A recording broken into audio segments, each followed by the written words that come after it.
LIC music purchase. जान करके मुझे जान नहीं पाए, आज तक मुझे पहचान नहीं पाए, इसलिए खुद ही कर ली बेवफाई मैंने, इसलिए खुद ही कर ली बेवफाई मैंने, ताकि उस पर कोई इंजाम ना आए। सुन प्रीतिया गे दीपक का किया भूल गेलही। सुन प्रीतिया गे दीपक का किया भूल गेलही। लगे चौकी मार जब हमहू जहार खबो किया हमरा तो भूल गेलही गे। लगे चौकी मार जब हमहू जहार खबो किया तू हमरा भूल गेलही गे। सुन प्रीतिया गे दीपक का किया भूल गेलही। सुन प्रीतिया गे दीपक का किया भूल गेलही।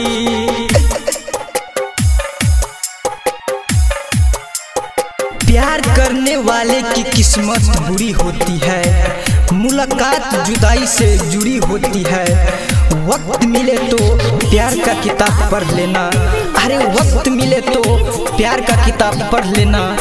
प्यार करने वाले की कहानी अधूरी होती है, अधूरी होती है।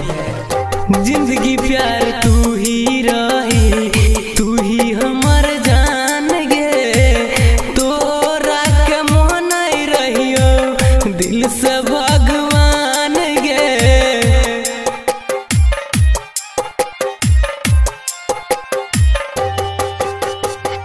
जिंदगी प्यार तुम ही रही, तुम ही हमर जान गे, तोरा के मन ले रहियो दिल से भगवान गे।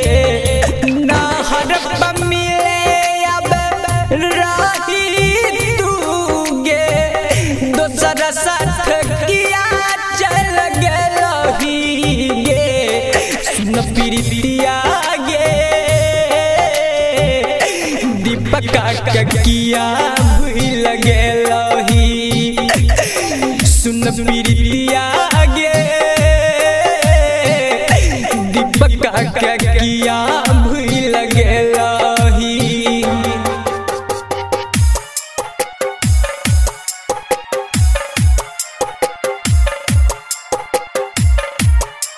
जान करके मुझे जान नहीं पाए, आज तक मुझे पहचान नहीं पाए, इसलिए खुद ही कर ली बेवफाई मैंने, इसलिए खुद ही कर ली बेवफाई मैंने, ताकि उस पर कोई इंजाम ना आए।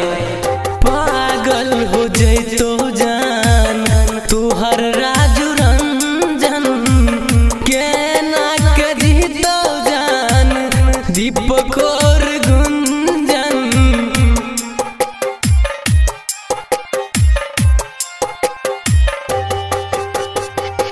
पागल हो जाई तो जान तोहर राजू रंजन के ना के जीतो जान जे के जिगर गुंजन। किस्मत गरीब रहो फूटल नसीब रहो, यह कारण मुहावा के मोरल गे।